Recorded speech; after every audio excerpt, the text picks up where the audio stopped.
because I don't want to see if we can just let it on board and look on the driver's a little bit further back here tonight because once he's done, there's going to be a little bit of an when the next caution should have tires up on engine, another another number 6 come out, it will be quite a bit of touch. And so now every one of these drivers has gone down their road and we have It's gonna be a blast, and my gosh, can we not wait for that one.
and Grant Brown are all separated by about 30 points, but the cut line between 11th and 12th is 24 points, and that's between Thomas George and Grant Brown.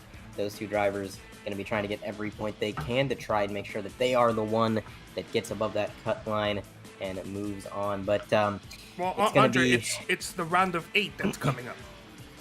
The round of 8 coming up, so that's even closer in the points. That's even closer, that means we're like 10 points apart at the cut line then. That goes to show how informed I am. But yeah, the round of 8 coming up, and only a handful of points between the drivers that are in those positions there. So a roval for a cutoff race, Carlos, it's going to be definitely interesting. I think there's some of these drivers that, maybe they're not the most proficient road racers. Maybe they're not super used to it, but when a road course turns into the cutoff race and it's kind of do or die, you start to put in a little bit more practice, put in overtime on the simulator to make sure that you bring everything that you have. A little bit of a smaller field tonight, getting ready to line up for qualifying here in just a couple of minutes, and 18 cars on track so far have turned a lap, but it's going to be interesting either way. This track always is. There's so much to this track that makes it fun. You've got the high-speed sections where you get up on the NASCAR oval banking, and of course through the tri-oval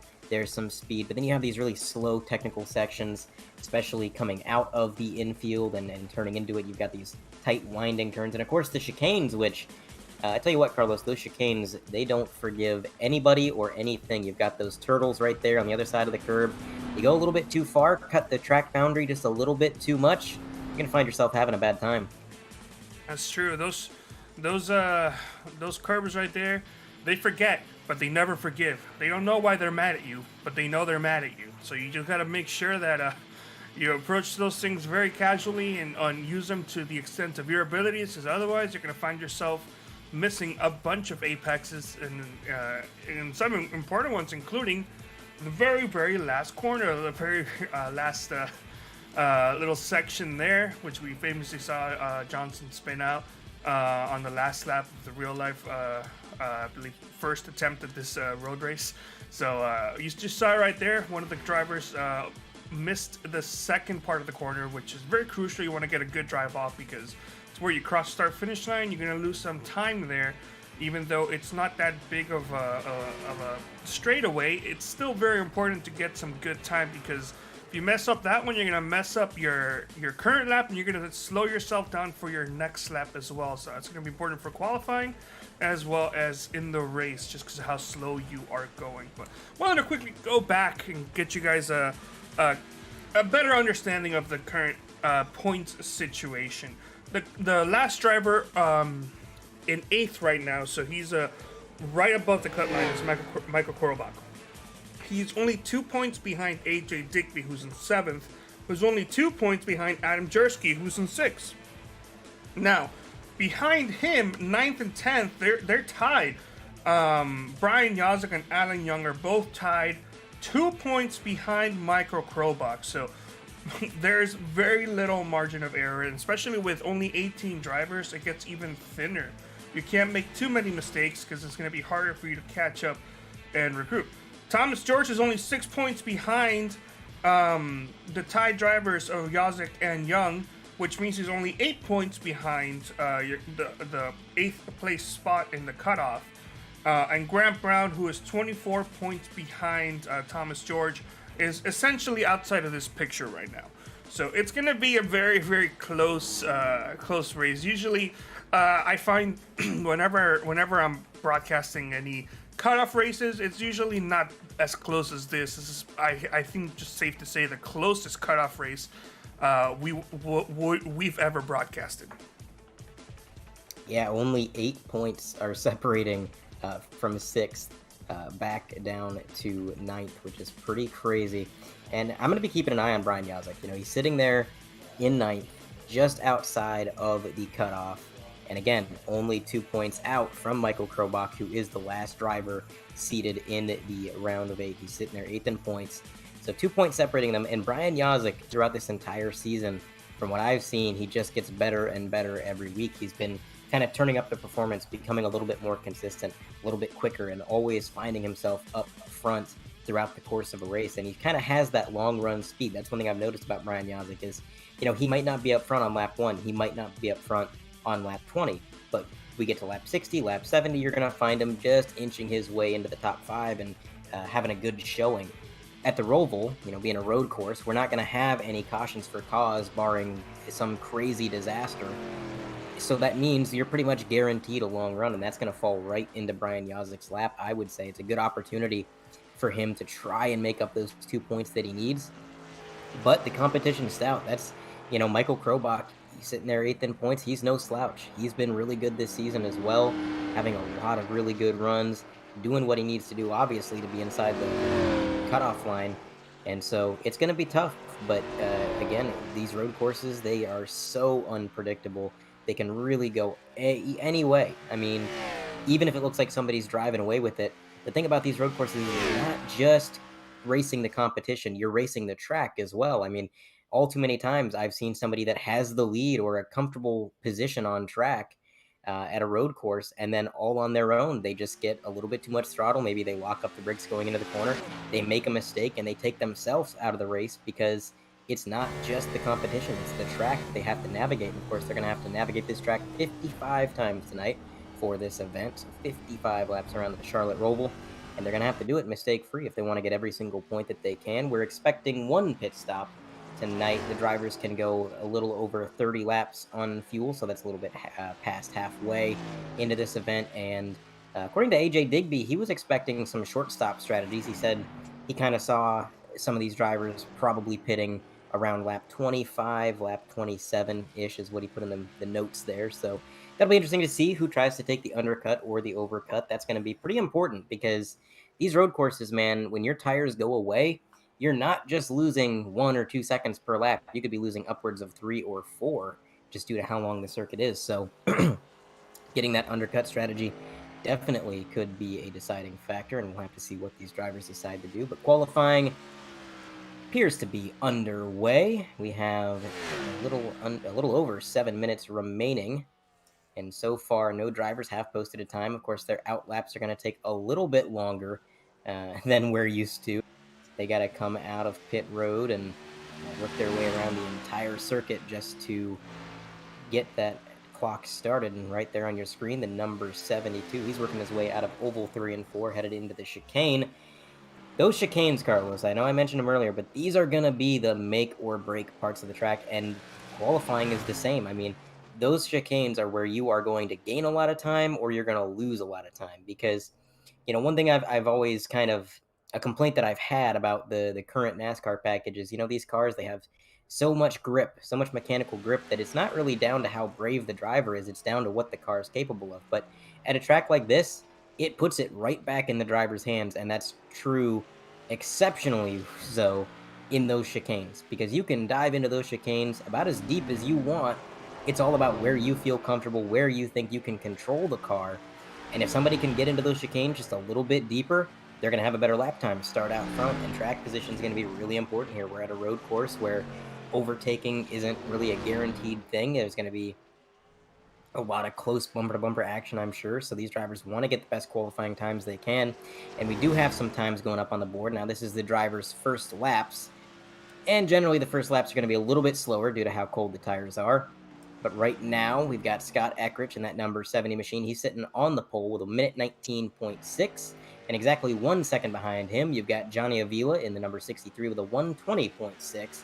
Michael Krobach sitting third in qualifying. That's a good attempt so far for him. Of course, remember, Michael Krobach is in that 8th position in points. He needs to have a good night to make sure he stays in the top 8. And with a qualifying effort like this, it looks like he is shaping up to have that kind of a night that he needs. Woody Mahan in that 84. He's going to be P4 as they run. 121.4, so a little bit of separation in these lap times, as you expect to see at a road course. And Woody Mahan, we talked a little bit about him in the last broadcast there, and he's just one of those drivers. He's really talented. He's had a lot of really good runs early on, but just a lot of bad luck this season. I think we were up in the booth quoted as saying, if he didn't have bad luck, he wouldn't have any luck at all. So hopefully with a good qualifying effort, maybe that bad luck streak can be broken. We'll have to wait and see. But a few more drivers posting lap times. And Mark Myers, the 128 flat, he's currently Last among those who have posted times, Adam Jersky sitting P10, 123.372. Alan Young, another driver kind of out of the points bracket as they stand, but definitely within reach. He's currently sitting P9 with a 120.6. And ooh, that was a bit of a moment there, and around he goes. Johnny Avila getting up on the curb. I believe that was his second timed lap. Am I correct? Not quite sure. Yeah, that would have been his second time because he already has one on the board. He's actually currently second fastest right now. Not sure why telemetry's not showing up. We do have word from the number 43 camp. Richard Fletcher stating the 43 high flow Chevy will be absent tonight at Charlotte, working out of Wyoming tonight. He wishes his teammates at WWR some good luck, and unfortunately we'll miss you tonight, Richard. Hopefully you can come back and go for it next week. And speaking of next week we are heading out to start off the round of 8 at beautiful Las Vegas Motor Speedway. The round of 8 will consist of Vegas, Bristol Motor Speedway, which is a 200 lap night race, and the cutoff race for that one's going to be Talladega Super Speedway. That one's going to be a very chaotic race. I'll tell you that, Andre. Oh yeah, it's going to be one heck of an event as we have Will Worsler pulling into the pits here. I'm not sure he posted his second lap. He might have just opted out of that second lap. I'm not entirely sure. But we do have Chris DeWeese showing Braxton some love in chat. The driver of that number 5. He's working his way around the track. Really fast chicane entry. Turned in a little late, but it looked like a really fast line.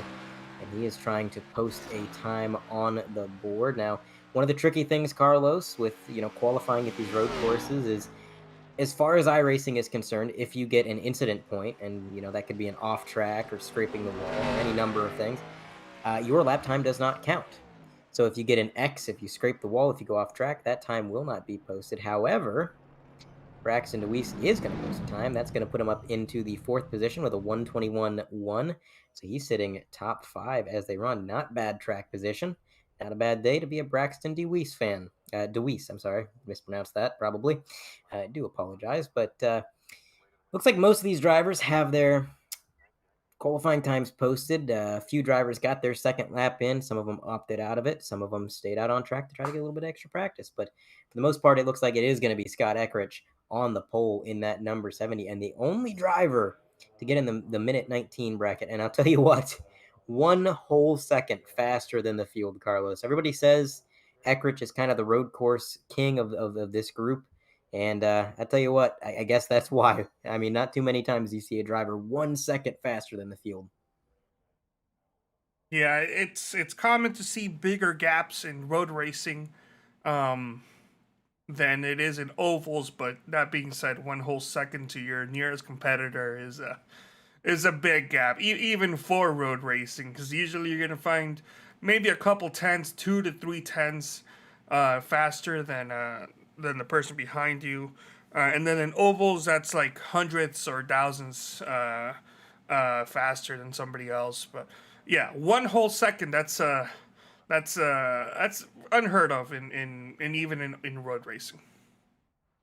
Yeah, pretty impressive. We'll have to see if he can make good on that qualifying time and go out there and continue to run that good. And I would assume he would. I mean, Eckrich is just one of those drivers that when it's on, it's on. And when he's doing good, he's doing good. And that's kind of all there is to it. If you see him post a time like that, kind of gets the rest of the competition a little bit scared because man, he's just going to be trying to drive away with it. But man, it's not like it's going to be a Sunday drive. Looking behind him, you've got Johnny Avila about a second behind him in qualifying. And these qualifying times, they're not always indicative of what the running order is going to be, especially at a road course. Little mistakes and little bobbles kind of affect your lap times on a greater scale than they would on an oval. So a driver who may be capable of 1 minute 19, they make one mistake, but that one mistake carries through the rest of the lap and hinders their momentum. And so they might lose a second or 2 on their lap time just from that one little bobble.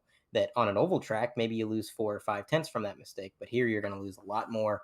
So these qualifying times, they're to be taken with a little bit of a grain of salt.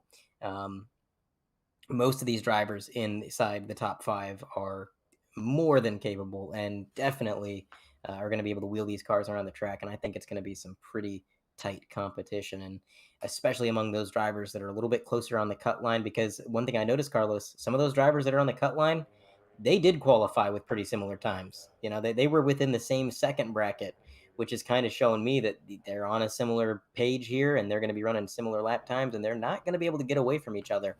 And that is going to make the tension real high as they run this event. But yep, here we go. I'm just going to give a quick rundown of the full running order before we get started. 18 cars are registered for the event. No guarantee that 18 start the event. We do have a few cars that I didn't see in practice, and they didn't post a qualifying time, but the official starting order, so you know where your favorite driver is going to be starting this event. Scott Eckrich on the pole, minute 19.6. Johnny Avila, 1 second back in second place, 120.6. Michael Krobach, Braxton DeWeese, Woody Mahan, AJ Digby, Brian Yazik, Tyler Seville, Will Worsler, P9, Thomas George is going to round out your top 10. And then looking back from the top 10, you've got Grant Brown, Alan Young, Adam Jersky, John Eckert, Mark Myers is the final driver to have posted a time with a 128.013. Behind them, you've got the drivers who were registered but did not post any times. Greg Evans in the number 2, Tim Knott, Troy Haight, and Corey Benton. Now, the thing about Greg Evans is he didn't post a practice time or a qualifying time, so we're not sure if he's going to grid tonight. He is registered for the event, but again, no times posted. The drivers are going to be lined up kind of sideways. I always thought this lineup at the Roval was kind of irritating in a way as a driver. Whenever I would race at the Roval, they got you lined up kind of sideways in the chicane, and it's so hard to tell when the cars next to you are going and kind of to pull out without having any incidents. It's a little bit tight, but these drivers are going to handle it no issue. They're getting ready to follow this pace car one time around the track, and then before you know it, Carlos, we're going to have some playoff action.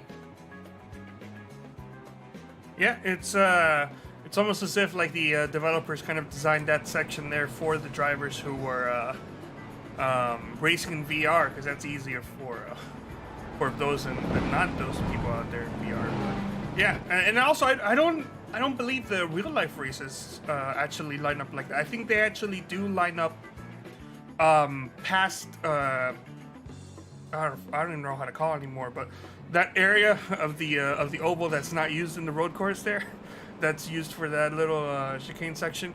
But I think that's where they cut out for that. Yeah, it's a little bit different in real life, but of course the simulator is going to have your minor differences. And actually, I think the reason for that is they put the Roval in the game like wasn't it just prior to the real life Roval having their first race? Yes. So they had to make a few alterations and things, you know, that the simulator, you know, they were told we're going to do something one way, and then we run the actual race, and there's a few changes, and so you're kind of left with this relic. Good example of that, the old NASCAR Heat games, the first Heat game to feature the Roval, pretty much featured a completely different layout for the Roval that uses completely different turns because originally NASCAR was going to use a wider section of the infield with a big sweeper. Actually, you can kind of see the sweeper on the screen right there, right-hand side. That's the turns they were going to use. And then after it was put in the game, NASCAR said, nope, we're using a different layout. And now there is just kind of this relic hidden within this console NASCAR game of a track that we never used.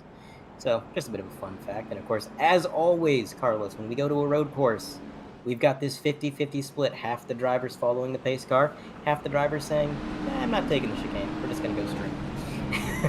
Classic. You also see this on tracks with access roads like Homestead, Miami.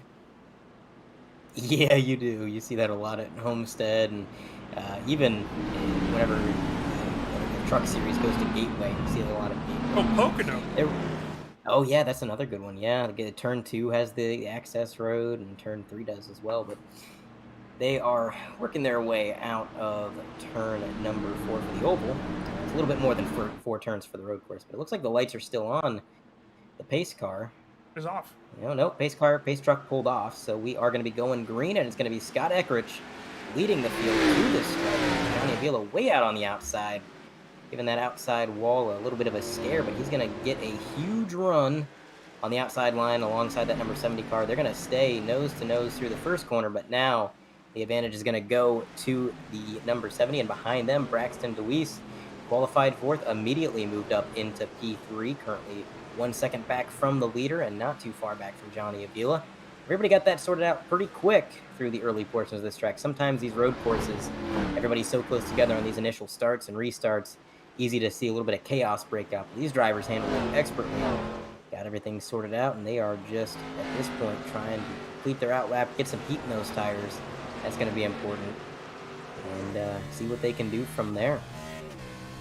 And as quickly as Braxton got third place, he also already quickly given it back to Michael Krobach. As at some point during the infield section of the lap, oh, did somebody go wide there? Oh yeah, I'm seeing smoke and tire tracks leading to the. That was Krobach. Oh, Krobach. Never mind what I said. Braxton back into third. As quickly as that was, he lost it, got it back, and then lost it again. As I'll let you take over and see if I can find a replay for that. Yeah, being on the bubble like he is, Michael Krobach has to minimize those kinds of mistakes. Can't be doing that too many times. I mean, overall, we got a fairly short event here. 55 laps is going to click away like nobody's business at a track like this, and those mistakes are going to be punishing. Some of these drivers, Brian Yazik, he's a little bit out of the points picture, but he is currently running P6 right behind Krobach now, so he's getting a little bit closer. And of course, drivers who are already doing well, they're they're up there, Eckrich, Avila. But here we got the replay on the top of your 3-wide TV multicam. Going into the first chicane, goes in just a little bit hot, locks up those tires. Luckily is spared of the turtle, but that curb still did a number on his suspension there. Hopefully no damage was garnered from that. As he makes the right-hand turn, he slows down to give up the time. And overall, I would say, even though that was a definite mistake, he recovered from that really, really well, and that went about as well as he could hope. But the number 2 has gridded on the track. He's running P18 right now. Greg Evans in that number 2, 32 seconds out. He's pretty comfortable in points. Didn't necessarily need to have a good day today. Was that Krobach going through the chicane again there, Carlos? I better not have. He dropped back to Yazik. Yazik did get around him. I saw some tire smoke coming through the... yeah, he lost some time to Wursler, too. I think he might have cut that chicane again. I think he had more time that he had to sacrifice. Yeah, an unfortunate back-to-back laps with that chicane there for the number 72, Michael Krobach, and he's going to be losing a couple good spots there. Thankfully, though, for him, it does appear that all the other drivers outside the playoff cutoff line are behind him, and he's still kind of high up. He's in the top 5, now battling up into 4th. So, you're making a mistake here and there. It's only lap 3. You've only run 2 full laps. You kind of want to not make any more mistakes, but at the same time, you're in a position where you're still good. Just relax, take it easy. Don't make any more. You make those 2. It's going to be a perfect race. Take it easy. You got this.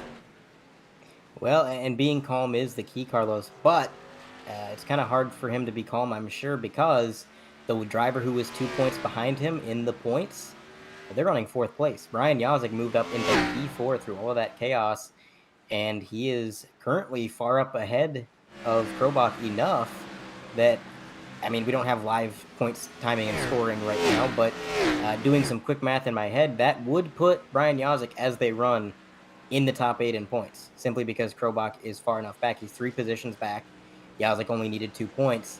So right now, it's Yazik who's advancing if this is how they were to finish. So Krobach's got to rally, and he's got to push that car to get back up there, and maybe at the same time hope that Yazik makes some similar mistakes. And that's the thing, too, about these road courses, man. Like I said at the top of the broadcast, anybody at any time, from the leader to the back of the pack, you could be on your own, you could be nowhere near another car, but you're not just racing the competition, you're racing the track. And it's very easy to make a mistake where you lock up the brakes, you cut a chicane, you get on the throttle too soon and spin out. Any number of things can happen to any one of these drivers at any time. So nothing is for certain in stock car racing, and that is doubly so on a road course. So Brian Yazik sitting pretty right now. We'll have to see how this event goes. Is on your screen, that's the battle between the number 72 and Will Wursler. So Krobach and Wursler kind of duking it out for position here. Very similar in pace as they work their way through the infield, but I'm noticing Krobach is a little bit more bold through these chicanes We'll see if he closes in again here. He's going to turn in a little early. Apex the chicane, get up on the turtle a little bit there. And you can see right there, he's gained on Wursler. He got up to the quarter panel, and he's got another chicane coming up after these oval corners. That's going to be another opportunity. Wursler's advantage is that he's a little bit quicker through the infield, so you kind of got this yo-yo effect going on where the 72 is closing in, and then he's losing that time coming through the infield. And actually, that time through the chicane, a little bit of a bobble is going to cost him 5 car lengths, give Will Wursler some breathing room.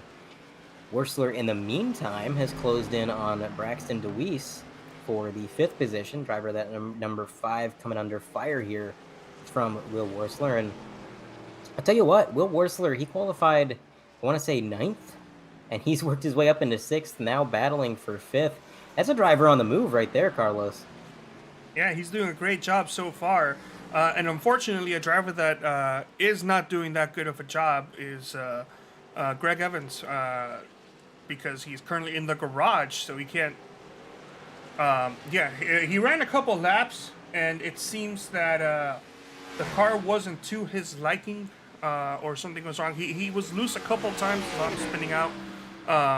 Not enough to warrant a major replay or anything like that, but he just seemed all over the place, pulled it into the garage, and it seems like whatever's wrong with that car is just not worth the hassle running it the rest of the race. So after 2 laps, Greg Evans is taking it behind the wall. Maybe he'll come back out and see if the team has anything up their sleeve to fix something, but at this point, now that he's multiple laps down, it's going to be hard to make up any spots if anything does happen. Trey Haight did not start tonight's race, so you did mention 18 drivers did register for the race. Technically 19, but only 18 took the green flag. So 2 drivers out of the running. 1 started the event, 1 never did. Greg Evans. I tell you what, man, these road courses have not been kind to Greg Evans this year. One heck of a talented driver, defending series champion, has a lot of good runs this season, but unfortunately, just about none of them have come at road courses. It seems like no matter what he does, these road courses just come out to bite him.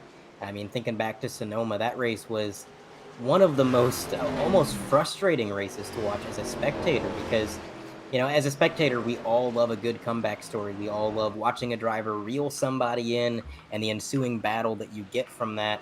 And that's what we saw back at Sonoma with Greg Evans. He reeled in the leader from nearly 10 seconds back. He spent half the race doing it. And as soon as he got to the leader, one more mistake had him spinning out in one of the sharper 90-degree corners.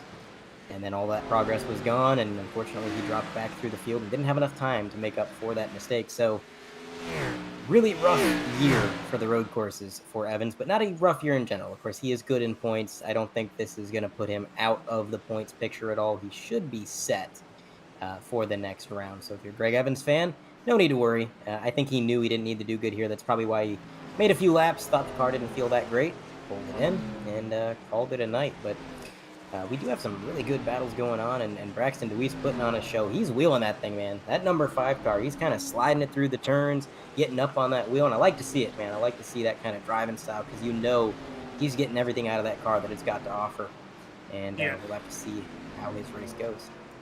Yeah, you like to see that. Unfortunately, what you don't like to see is the fact that he's actually lost quite a bit of spots. Actually lost 3 spots since the start of the race. Now, the majority of the people out here watching are cheering on for the domination, intimidation racing number 5 of Braxton DeWeese. But since the race began, he's dropped 3 spots, and it looks like what we're seeing him moving and shaking and shimming that car around isn't because he's trying to get the fast as he possibly can, but it's because the car is just battling him like crazy. And this is a fixed setup race, so there's really not much that can be done outside of nothing that can be done, period. The only thing you can change is if you pull into the garage and maybe change your steering ratio. And that's kind of it, honestly. Not really much. Changing your brake bias, you can do that in the car. Traction control is no longer allowed. Actually, it was never ever in iRacing as far as I can tell. Not traction control, raising your track bar or adjusting your track bar. But yeah, the number 5 is struggling a bit. And well, actually, we're getting some word from an insider that he was just letting the playoff contenders go. So maybe he's just playing some mind games with us here in the booth. But as the numbers are telling us, he's dropped a couple spots, but he is able to run some competitive lap times to the rest of the field around him. And you mentioned that he may have just been letting the playoff drivers go, and I would fully believe that. That's kind of the decision you have to make if you're not a playoff contender or a playoff driver. I believe, correct me if I'm wrong, but Deweese was kind of a part-timer this year, correct? I mean, he didn't he join a little bit late through the season? I believe that is correct. I'm trying to take a look at the standings. Braxton Deweese only has 7 starts compared to the 28, or technically 29, and this one would be his 8th start of the season. Yeah, so that's kind of the decision you have to make when you're a part-timer. You're not in it for the points. You're just kind of here to have a good time. There are drivers who are on the points bubble who are trying to have a good points night, and especially when it comes to the drivers of Yazek, Wursler, Krobach. These are drivers that are closer to that cut line. Obviously, Eckrich and Avila, they're pretty much good to go. They're set. But those 3 drivers that he was racing around, they're racing for everything. And I think that's probably just the good guy call right there for Deweese, just to kind of say, all right, you guys are racing for points. I'm going to move over, and then I'm going to get back on the throttle once you guys get around, and we'll just ride and see what happens there. But you see that a lot in real life, too. I mean, a good example, back when the Championship 4 race was Homestead, you almost never saw Don't talk about any of the... yeah, don't want to remember that they moved it. Yeah, I'm the same way. I know exactly what you're talking about, and I was there for that race. And even to this day, I'm still mad that he was brought down pit road on that last pit stop, on that last caution. So yeah, the main point there is that even in real life, a lot of the drivers aren't going to try to compete too hard with the drivers that are going for the championship, going for the points, and that's going to carry over to the sim as well. So kind of expect to see a little bit of that through the playoffs as they continue. But we've been following along with that number 55, Brian Yazek, who is now 2 points ahead. Well, not 2 points ahead, but he's 2 positions ahead of Michael Krobach. Now, given that Krobach was 2 points ahead of him, doing some quick maths here, that would mean they're about tied right now. But of course, Krobach being to the positive coming in, would that not be the tiebreaker? So right now, technically, Krobach should be good. They are tied in points, though, so Yazek is going to have to gain another position or hope that Krobach falls back. And Krobach doesn't have that much pressure from behind. Braxton is about 3 seconds back from him. Will Wursler is only 2/10 ahead of Krobach, so that's going to be a... Oh, no, I'm sorry. He's a second ahead. I was reading that wrong. I need new glasses. He's about a second ahead, so he's reeling him in, but it's going to be a while before that battle ensues. And right now, Brian Yazek is just kind of turning his laps, trying to do what he can in terms of points. And bottom of your screen, that's our current race leader, Scott Eckrich. Speaking of being in your own little world, I don't think anybody is in their own little world as much as Scott Eckrich. He is out to a 9.88 second lead over Johnny Avila. That is absolutely absurd. Given the fact that we're 10 laps into this event, we've completed 10 laps, he's got nearly a 10-second lead. That means on average, he has been 1 second a lap faster than the next fastest car in the field, which is Johnny Avila. And I would be confident in calling Avila the second fastest car because he himself has a huge gap back to third. Woody Mahan is 6 seconds back from Avila, 16 seconds back from the leader total. Woody Mahan having a good night.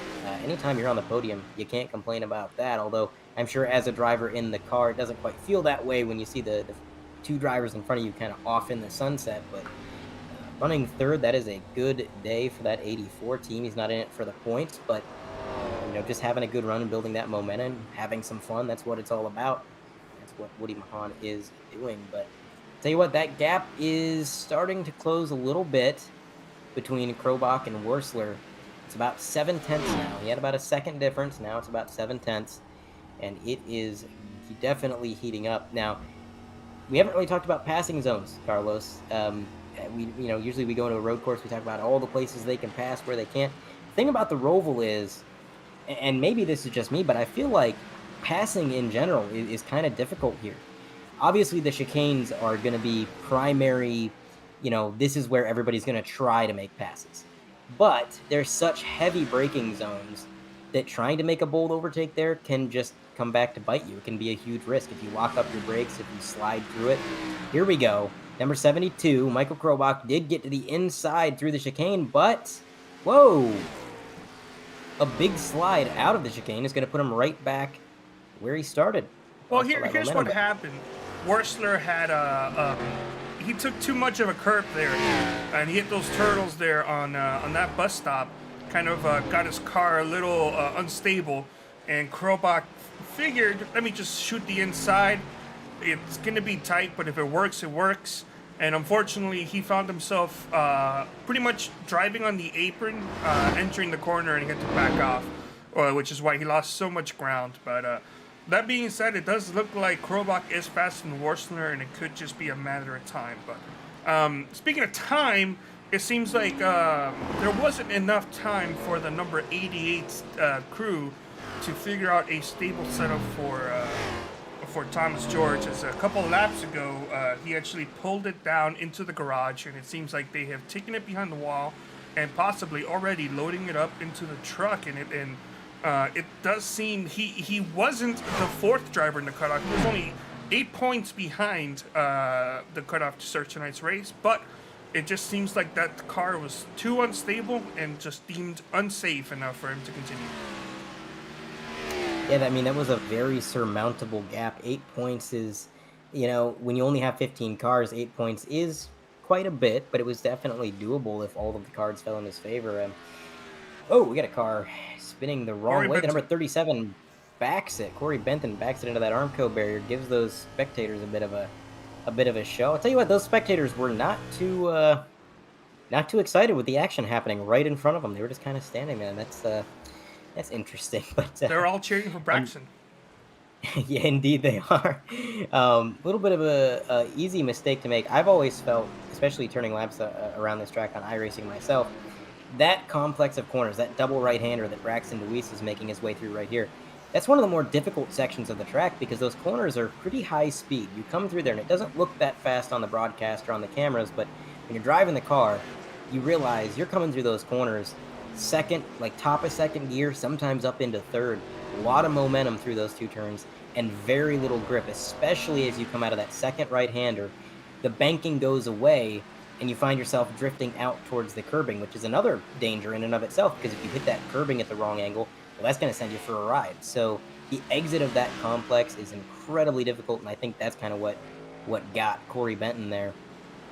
And I don't think that's going to be the last car we see make that mistake. That's a tough part of the track. And it goes back to what I was saying about passing zones. The chicanes, they're risky, but they probably will be the best option when it comes to overtaking. But we do have other parts of the track. I mean, if somebody makes a bobble coming out of that double right-hander, that's a good chance to get up underneath them, put yourself on the inside, and then you have two more right-handers immediately after it. Well, technically it's one right-hander, but it kind of has two arcs. As you can see, the number 70 working his way through that section. So you put yourself on the inside, and you could maybe make an overtake there, but it would be, again, just difficult. This is one hard track to navigate, one hard track to make passes at. Yeah. And that is kind of displayed very well by the battle on the top of the screen. I mean, Will Wurzler, Michael Krobach, these guys have been going at it for a number of laps now, working their way out of that double right-hander, now into the long sweeping right-hander that kind of has two apexes. Very interesting corner here.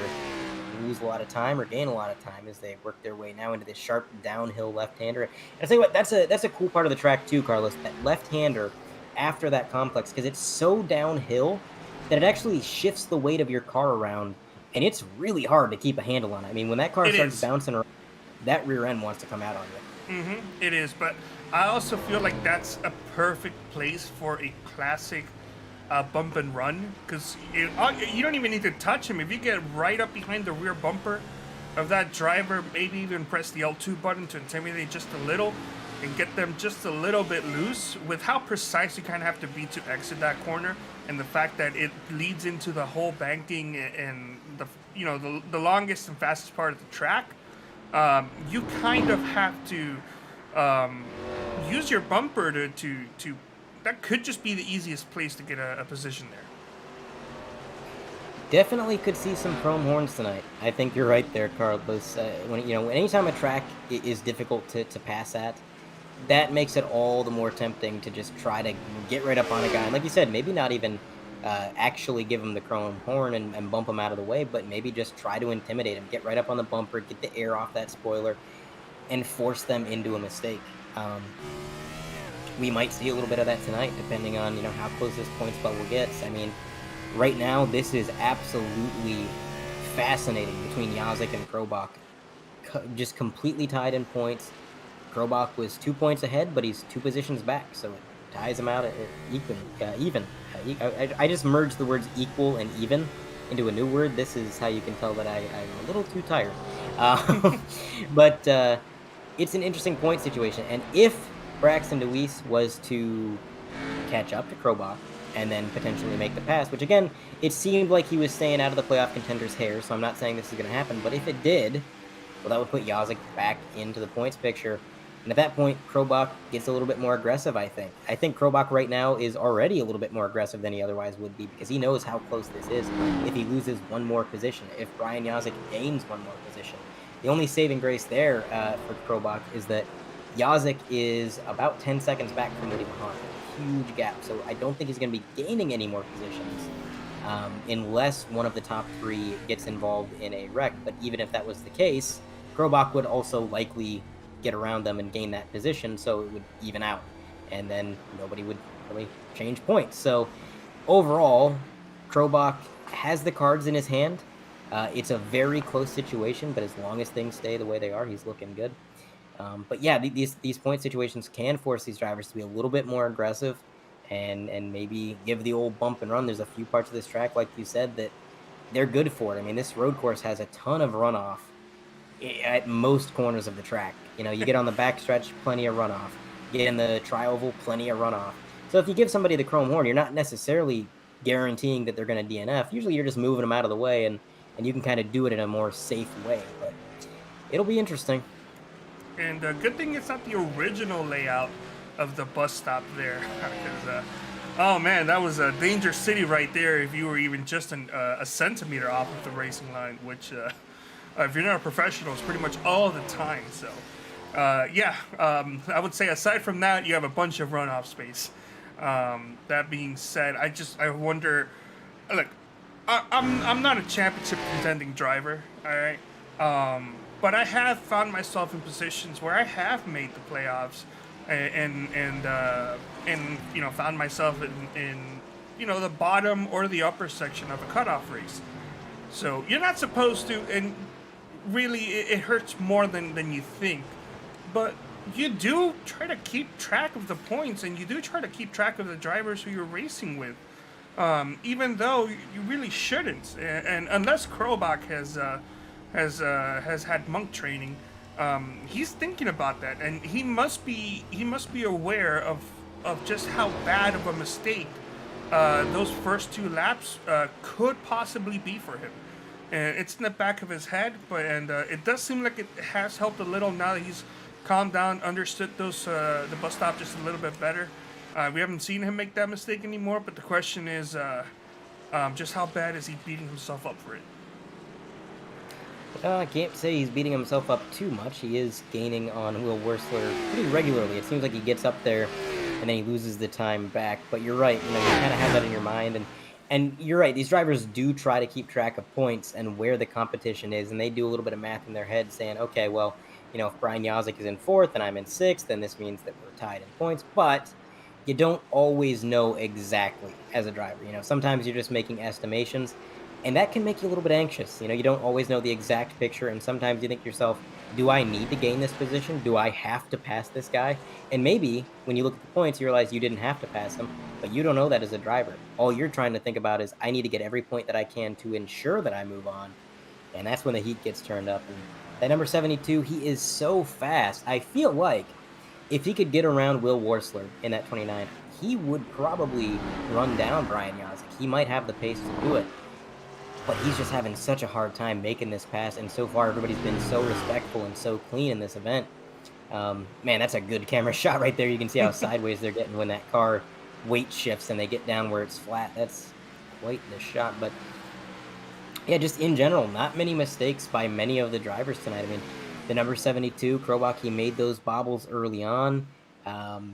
Really, though, that's pretty much been it. Everybody's been hitting their marks, and it's been a really surprisingly clean event here at the Roval. Anytime you go to a road course here on iRacing, you kind of expect a certain amount of wrecks or incidents simply because of how difficult it is. It's not that, the drivers are untalented or anything like that. It's just that road courses on iRacing. Ooh, here we go. Do we have a taker down pit road? Yes, we do. Green flag pit stops. Robot. It started last lap with Adam Jersky, who went down Pear Road. It was just him. And it seems like this time by, it's going to be Michael Krobach. Now, this could be something that works out for him in the short run, but the question is, how late will Wuerstler and even Jacek decide to come on down? Because if they wait enough, it could end up backfiring for Jacek just a little bit. Remember, there are no cautions, so it's a guaranteed long run that these guys are going to have to go to. And the fact that they're he's pitting on lap 19 of 55, he's going to have to save those tires for the very end. He's going to have to save his tires, and he's going to have to be at least a little weary of the fuel. Now, here's the good news. Sorry to cut you off, but here's the good news. You mentioned, and I agree with you, that he was faster than Will Wuerstler. Just couldn't get past him. Now that he's gone down Pear Road, even though he'll have to save some of his tires, he more likely than not will probably be by himself until the rest of the field starts to go down Pear Road. And those extra laps of being by yourself, being at ease, even if you're trying to save tires, could end up resulting in faster lap times than when he was running behind Will Wuerstler, because now he doesn't have to try to underdrive his car. And while this may sound a little bit weird, sometimes when you underdrive your car, it can be far worse than overdriving your car. I know it's difficult to explain it and even to understand, but it's something that I have discovered the hard way. You're absolutely right. These cars are designed pretty much, especially with this Generation 6 car. This is a car that is designed to be driven flat out. It's not like the cars from back in the 70s or the 80s where you had about 400 more horsepower than you could actually logistically use. These cars are meant to be driven flat out all the time, and that's what these setups are built for. And so when you slow these cars down, you don't have as much downforce. The weight isn't shifting the way that it's supposed to. I mean, the slower you drive, the less of a load you're putting on the shocks and the suspension. And when that suspension is set up for a certain load to be driven a certain way, then yeah, the handling goes away if you try to underdrive or anything like that. And I have to agree, I like the call that Krobach made coming down so early. Again, he's going to have to be a little weary on fuel because he is right on the edge of a full fuel run. And he is going to have to save those tires for the end, but like you said, right now he's on fresher tires than the majority of the field. And he is on his own, so he's able to use those tires to the maximum extent. There's nobody holding him up, nobody getting in his way. He can just turn those laps as fast as humanly possible. And then normally I'd say, well, this is going to come at a cost because his tires will wear out and he's going to be slower. But Carlos, we've seen how hard it is to pass at this track tonight. He's going to have the track position. When this is all said and done, he's going to cycle out ahead of a few of these guys, I would think. And at that point, he's in front of them. As long as he doesn't make a mistake, as long as he keeps it clean and the drivers behind him keep it clean, it's going to be tough to pass him, even if he's on older tires. Yeah, I completely forgot about that. That makes a lot more sense. I do think that was a good strategy. If he can save the tires and make sure the fuel lasts, which it should, then it's going to be a very viable strategy for sure. Absolutely. We're following along on the camera right now with the number 14, AJ Digby, our local pit scouter and reporter. He's the one, I say that because he's always the one that puts the fuel run info and the tire info in the chat for us before the race. Also, Twitter verified. Twitter verified, the only Twitter verified driver, I believe, in the league still, so he holds that distinction. But yeah, he's currently running a P7, and he's right behind Braxton DeWeese there in 6th. So these two drivers are going to be engaged in a battle, and they kind of already are. Behind them, we got a driver who we haven't really talked about yet tonight, Carlos. We got Tyler Seville running in 8th. Now, Tyler, he had a couple good road course runs this year, and he's had a lot of really good intermediate runs. Mile and a half seemed to be his bread and butter. And you'd think maybe he'd be a little bit further up. I mean, this track is sort of part mile and a half at least, but he's running 8th and not having a bad day, and very good in points. Really, he's not too concerned, and I think that might be why we see him back in 8th, because he knows there's no reason to push this car. There's no reason to wreck the car. there's no reason to do anything too crazy. If I just run around and turn my laps and get a good, top 10 finish, that's all I need to do. So that's exactly what he is doing. This is a 3-car gaggle, and it's going to be interesting to see them go on board with Tyler Seville. That really bright blue roll cage, that definitely pops. I never noticed that from the outside. They're working their way through this right-hand sweeper down into the left-hander that's downhill. And these drivers are all running very similar pace, very similar lap time, so none of them really getting away from one another.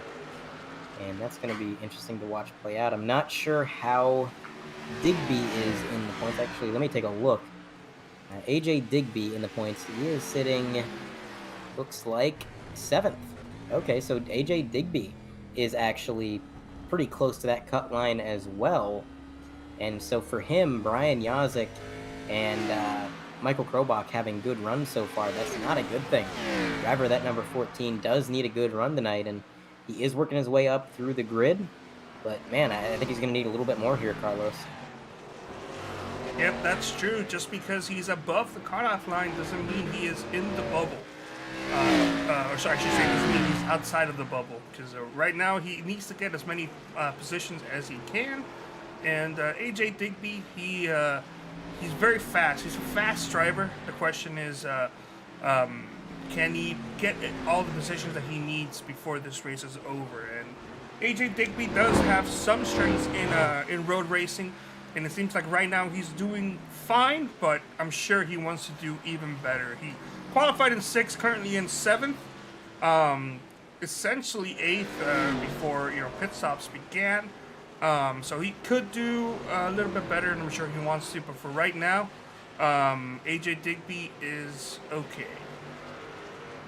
And Will Wursler, also one of the drivers that was, he's inside the points bracket, but he was a little bit close to the actually, let me take a look. He was in 5th, and yeah, he had about a 30-point buffer. Well, no, actually about a 20-point buffer. Ooh. Back to the. Oh, wait, no. I apologize. I'm reading this wrong. He did not have a 20-point buffer. Will Wursler actually only had 6 points. Okay, so now that I'm looking at this right, he had 6 points back to 8th place Michael Krobach. So he is also a driver that is very close in contention. Definitely needs this good run he's having. He's in the top 5. If he could get around Brian Yazik, that's another point gained.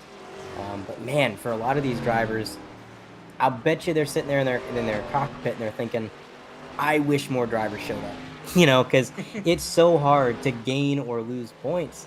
When we've got 18 drivers that started this race, and you look at this 8-point gap between a few of these drivers, and well, that's almost half the field right there. So you'd have to be half the grid above somebody to make that up. Whereas if we had our normal size grid, you expect to see 25, 26 cars. That 8 points seems a little bit more reasonable. But it's so tough tonight with this small grid for some of these guys to make up the points they need. Michael Krobach has been running some pretty fast laps recently. Of course, you would expect that from having fresh tires and fresh everything. His last lap was a 1 minute 22.77 rounded, of course, as well, compared to Scott Eckrich, who ran a 125.11. So he is running fast laps, and more importantly, he has him switched to the nose cam. Nobody in sight. Well, there are a couple drivers up there in sight, but really not even close. So he is just, honestly, he could just take it easy, maybe run some practice laps, some discovery laps going out here, take a breather, take a look at the atmosphere, try to find your family up there in the grandstands. Maybe they're up in the suites. So right now he is, I'm sure, at ease. Absolutely. I'd say he's probably one of the most comfortable drivers on the track, honestly. Nobody out front, nobody behind. He's got pretty fresh tires. He's able to go out there and basically just push that car as hard as he can and hope that when these drivers pit, he's going to cycle out in pretty good position. So, these road courses, strategy is always a very important factor, and I think Krobach, he was on the ball tonight. I think he knew going in the strategy that he wanted to pull, and so far it's working out pretty well. Top 3 has not changed on your screen right there. That's our 3rd place driver, Woody Mahan. He's 34 seconds back from the leader and roughly 13 seconds back from the car ahead of him, Johnny Avila, who in turn is 22 seconds back from the leader. Oh, Avila pit road. And Carlos called it right there. We have Avila coming down pit road, so that's the first of the top 3 to make this pit stop. Now, unfortunately for some of these guys in the front of the field here, they're far enough back that I don't think the undercut strategy is going to be enough. It might get them closer to the car ahead, but I don't think anybody's going to cycle out ahead of Eckrich no matter what they do. And Woody Mahan, he's going to have a hard time cycling out ahead of Avila, even if he did take the short stop, but he didn't. He's taking the long run strategy, so he's going to stay out. He will inherit second place for right now, and that is where he will run as he continues to get his car serviced. And Brian Yazik is also going to move up the grid because he has not pitted yet. And yeah, we're seeing a lot of separation here, Carlos. I mean, really, we saw the first cars come down on about lap 19. And here we are on lap 26, and we still have quite a few of the leaders that have not made their way down pit road. Johnny Avila immediately goes out after the number 5 of Braxton DeWeese, and let's go on board here for a little bit here on the nose cam and just see how quickly he runs down Will Wursler. As you can see, he gained a lot of time there throughout the middle of the corner, and it seems like entering the corners during the braking zones, and even sometimes during the exit, it's the tires. There's just no match right now. He's a fast driver, and he's got fresh rubber, and he is taking these drivers up by storm. Yeah, the fresher your tires are, the sooner you can get on the throttle, and that means a world of difference at a road course where you're going to be in these really slow corners. You're bringing the car down to second gear most of these corners, and if you get on the throttle just a little bit sooner than the next guy, well, that momentum is going to carry, especially out of that chicane that they just exited, because when you come out of that chicane, you have about a quarter mile of just banked corner where you can be wide open, so any extra momentum you gain coming out of that chicane, that carries over all the way to the very next chicane, as we do have Will Wursler making his way down pit road, the number 29, getting to get that car serviced, 4 fresh Goodyears, some fuel, and there goes Johnny Avila around 55, Brian Yazik. So he is going to pass him under green. Yazik still has yet to pit. That's just how fast Johnny Avila is and how far ahead he was when he came down pit road. I mean, that's the separation we have in the field tonight. A lot of varying lap times, a lot of separation. And I got to wonder, Carlos, does lap traffic ever become a factor? I mean, it seems crazy to say we'd get lap cars, but Scott Eckrich he's a man on the move. He is absolutely flying tonight, and pretty soon, I mean, we've already got cars going laps down. We got Tim Knott 1 lap down, Eckert a lap down, Grant Brown a lap down, but my thing is, oh, and here comes our leader, as you said, but my thing is, once Eckrich starts getting up into, trying to put Krobach a lap down, trying to put Seville a lap down, trying to put Digby a lap down, these are drivers that are on the points bubble, and they're also pretty fast themselves. So they're going to be really aggressive and really, there we go. It's going to be a lot of aggression out of them to keep their track position and to keep from going a lap down. And that's going to make it hard for Eckrich. I mean, he might get slowed down a little bit by that. I mean, he can afford it. He's got a 34-second lead. Goodness knows he could afford to be slowed down a little bit. But just something to keep in mind as we go forward. Johnny Avila back up into second place. And Yazik is in third there. I believe he still has to come down pit road, as do a few other drivers. Michael Krobach, after his early pit stop, is up to P6 as the number 5, Braxton DeWeese. He's going to make his pit stop. And guess who he's ahead of?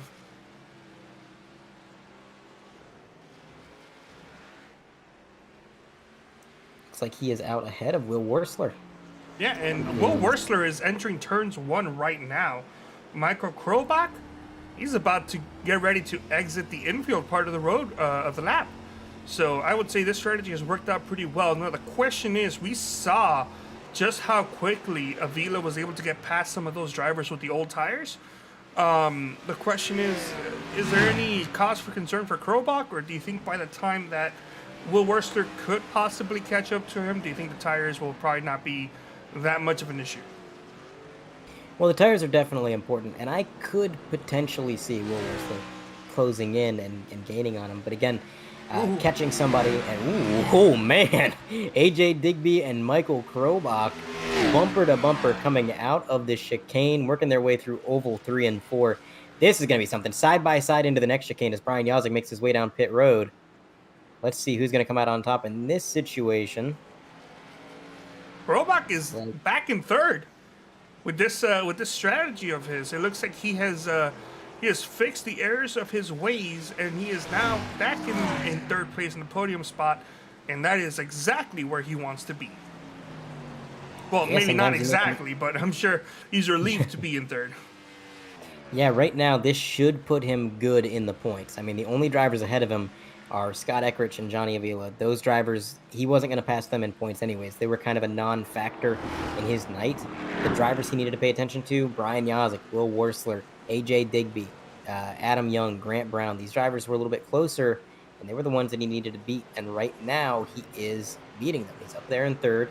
And again, he's going to have the old tires, and that's going to be kind of tough to handle once those tires get old and everybody else is on 10-lap fresher tires or so. But like I mentioned, even if the competition has fresher tires, passing has not been easy. So who knows? Maybe he can play some defense. Maybe he can hold on to that podium position.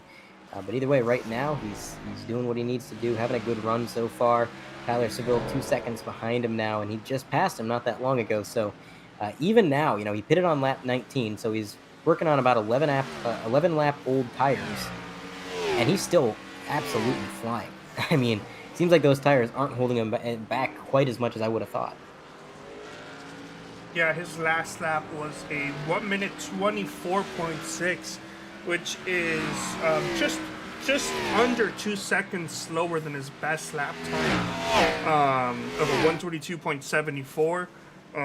So yeah, he slowed down a bit, but it's gonna plateau at a certain point. That's for sure. Right now, the drivers with the fastest laps have the fresher tires, but as they continue to race out there and wear out their tires, they're gonna slow down to like around 2 seconds, and then from there, it's probably gonna stay around that mark. Honestly, taking a look at Tyler Seville, he's yet to go down pit road, currently in fourth.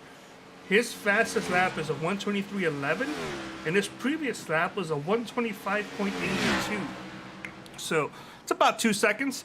Granted, his fastest lap isn't as faster as some of the rest.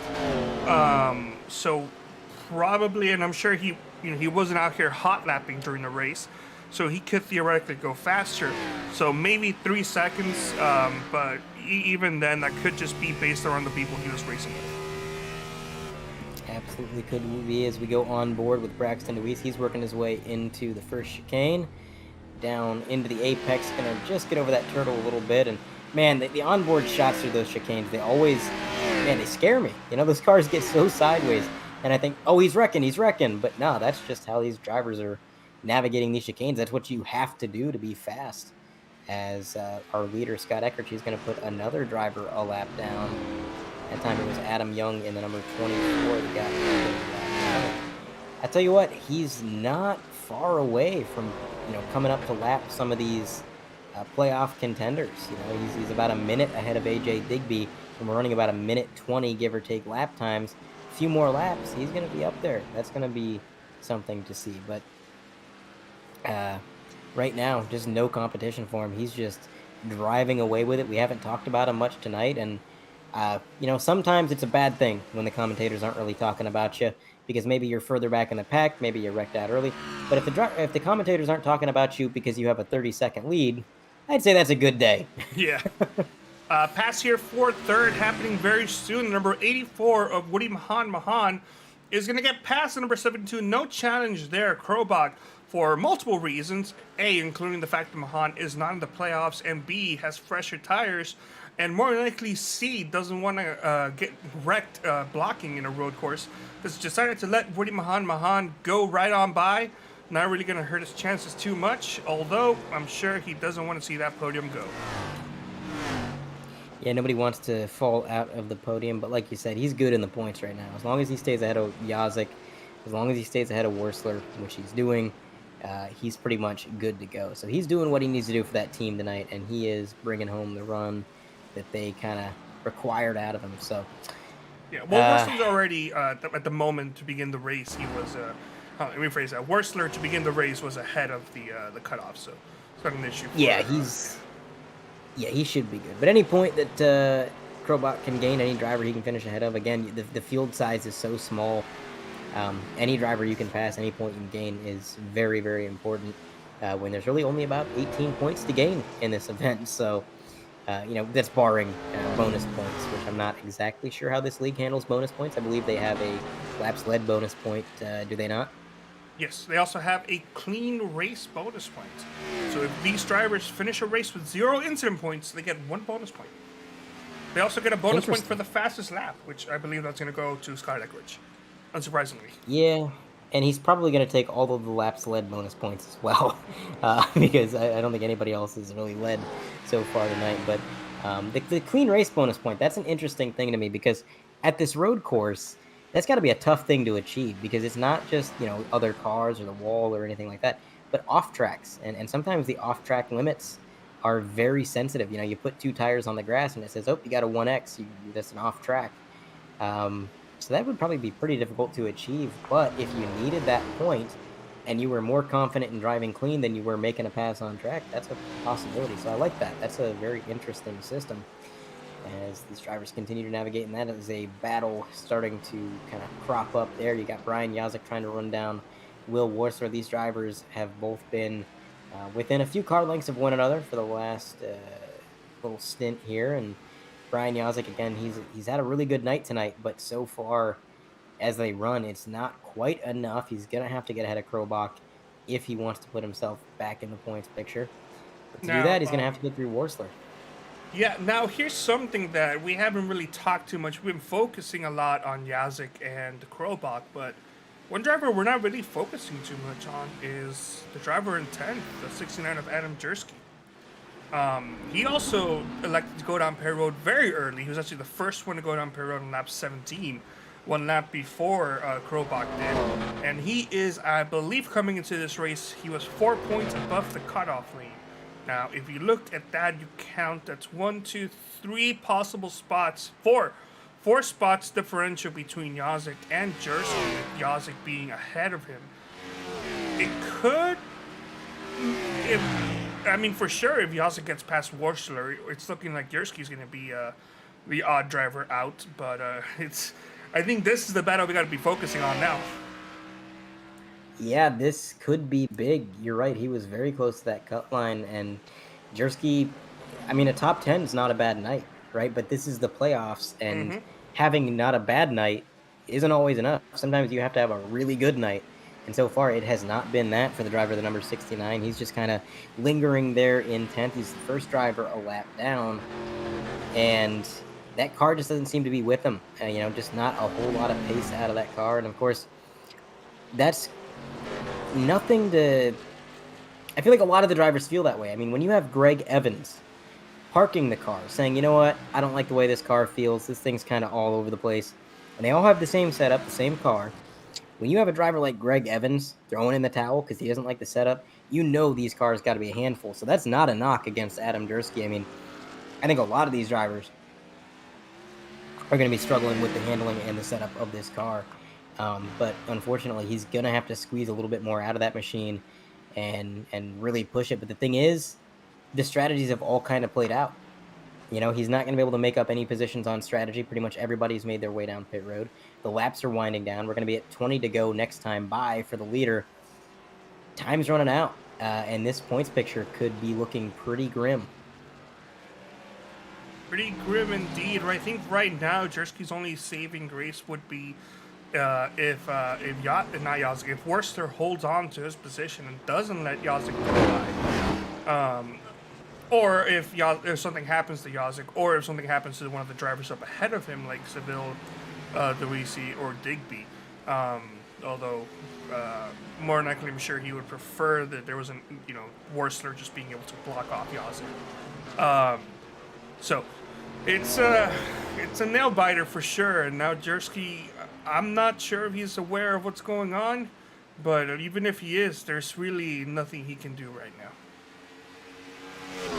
I would agree. And as we are at 20 to go, how about we take a closer look at how these drivers are navigating the track, taking the sights and sounds of the Charlotte Roval here in North Carolina, and why don't we bring the noise?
back from our Bring the Noise. Hopefully you enjoy the sights and sounds of Charlotte, North Carolina, as these drivers navigate the track for the Gunskins 125 for the Sim Racers Club. Nothing changing in the...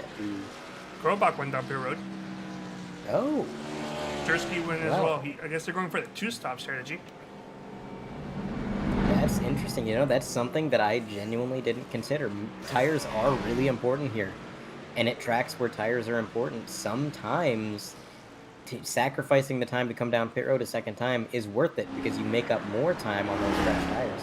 That's a really interesting call, and it seems like only a handful of drivers are doing it. I wonder how that's going to play out. I bet you, if I was a betting man, I'd say this is going to work out for Krobach and Jersky. I don't know, man. I don't know about that one. Yeah, we're having a disagreement up in the booth, ladies and gentlemen. I like this call. I like this call. Carlos is a little bit less faithful. See, this is why Carlos and I don't go to Vegas together, because we make opposite bets, and one of us always loses. So, but no, I like that call. I'm curious to see how much time he can make up. I think, in the case of Krobach, it's kind of a risk because you are kind of putting yourself a little bit down the running order potentially. But if you're Adam Jersky and you're a little bit better off in the points picture, and you have a little bit more leeway, trying something different, that's never a bad thing. That's pretty interesting. We do have a poll in the chat. You can see it just appeared. What do you guys at home think? Is it the one-stop strategy that's going to come out on top? Is that going to be faster? Or these drivers who took the two-stop strategy going to gain some track position that they otherwise might not have had? So go ahead and cast your votes, and then see which one of us was correct. Is it me? Is it Carlos? It's probably me. Can't be Carlos. No way. All right. Well, I'm kind of looking at this in terms of specifically for Krobach, if this is going to work out for him or not. I don't know. I really don't. It's going to be fast, but I think, honestly, he's ran more laps with older tires than the other drivers are, and I just don't think it's going to work out for him, unfortunately. But we got 17 laps to go. See if he's going to prove me wrong, which I hope he does. Right off the bat, it does look like the two-stop is winning against Braxton Casey and Adam Young. But he still needs to catch all the way back up to Brian Yazek, who is currently 3 spots away. So as it works right now, it's not looking good for him. But with only 16 laps to go, and the fact that Krobach is only about 3.5 seconds behind AJ Digby, it could work out for him. His last lap was a 122.18, which is on average, if you take away the race leader and AJ Digby, it's about 2 seconds faster than the rest of the field. So, maybe. We'll have to see. I think if it's going to work out, he's going to have to be flawless, of course. Yes. I mean, there is no room for mistakes here. If he blows a chicane, or if he gets a little bit squirrely coming out of the corners, bites those tires up and wears them out too soon, that would be game over. But if he's flawless, if he does this right, I still think it works out. I have to see. But AJ did be running at P7, and it's going to be... I would hate to be the admin responsible for going through the points after this event, because this is going to be very headache-inducing to go through. A lot of these drivers kind of shifting off positions and gaining points and losing points so close to the bubble. Very interesting night points-wise. And as well. But out front still, just a quick update on the front of the field. Nothing really changing. We got Scott Eckrich out to a 35-second lead. Johnny Avila worked his way back up to second. He is 35 seconds back. Woody Mahan, about a minute back. He's there in third. Driver on the final step of the podium. Will Warsler, this is someone that kind of caught my eye here. Will Warsler in the number 29, he's worked his way up to fourth, just outside of that podium, and he is about 20 seconds behind Woody Mahan, give or take, a little over. So I don't think he's going to catch Woody Mahan in the time that's left in this event. We got 15 laps left. He'd have to be a little over a second faster per lap, so I don't quite see that happening, but a fourth place run, not bad. Will Warsler was in the positive. He was in the green going into this event, so he didn't need to have a perfect night, just a good night, and he is having a pretty good night. So good for the Will Warsler fans out there. Not a bad day to be cheering on that number 29 as well as his teammates. yeah, everything remaining pretty kosher with this battle on your screen that is between Yazik and Wursler. I think this battle means a little bit more for Yazik than it does Wursler, because Yazik knows he's got to gain every single point that he can. So it's going to be interesting to see. But that right there, that is going to be number 72, Michael Krobach. He's working his way through Oval 1 and 2, just ahead of AJ Digby on track, I believe. Yep, and he's already got him past Tyler Seville. So it's one spot to the good. So yeah, he is pretty much to the good. He's doing what he needs to do to make this strategy work. But again, he's got to be perfect. There's 14 more circuits around this track. He's going to have to absolutely win. Of course, the tires are going to start to degrade, I would say.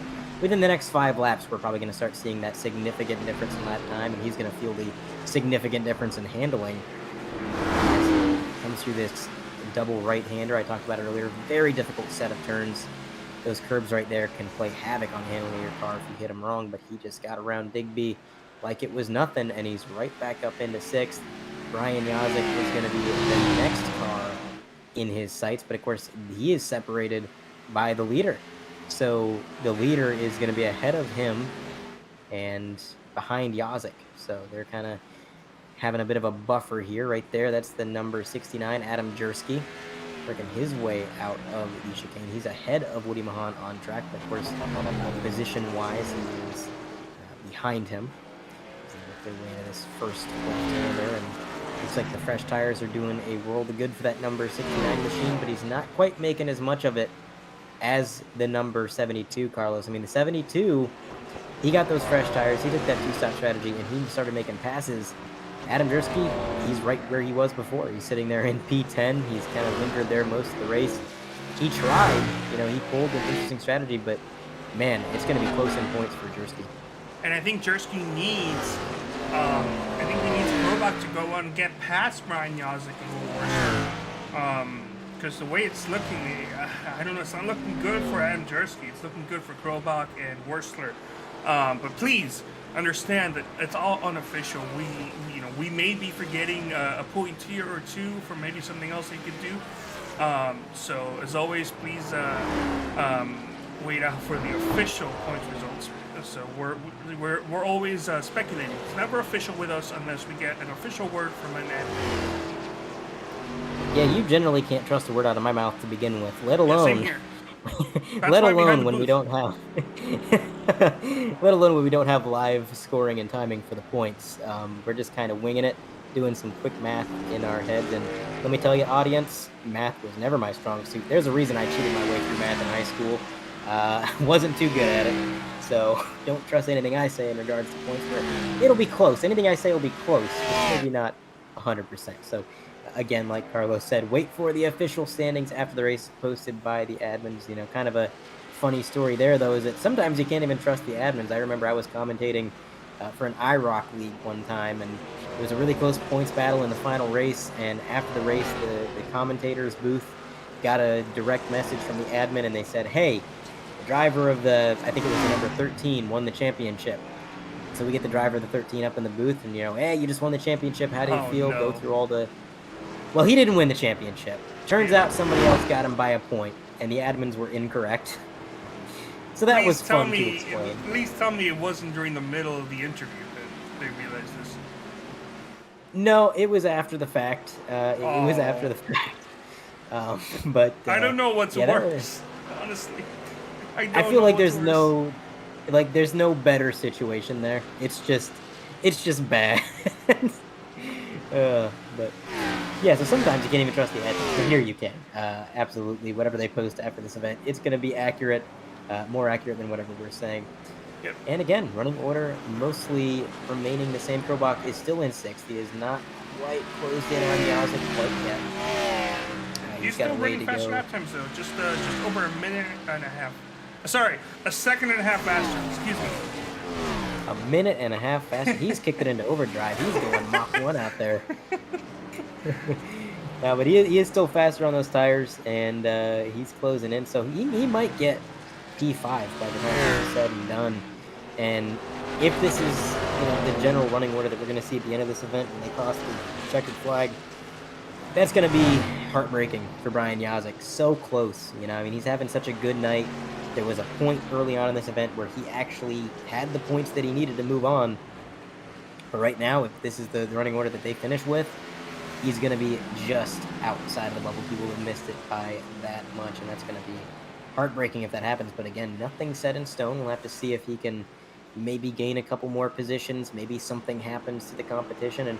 And who knows, with Adam Jersky having a bad day, well, not a bad day, just having a less good day than Yazik, who knows, maybe the points get shuffled around, maybe he squeaks his way in. But man, it's so close for a lot of these drivers. I'm sure a lot of the drivers are in that cockpit just as in the dark as we are, Carlos. I mean, like we said earlier, they try to keep track of it, but you can only keep track of it to a certain extent, and at a certain point, you kind of just start thinking, well, I'm not entirely sure, and that starts getting a little bit nervous, man, and you get nervous behind the wheel, that's never good. But I will say, man, this race has been so flawless for a lot of these guys. I mean, we have been green for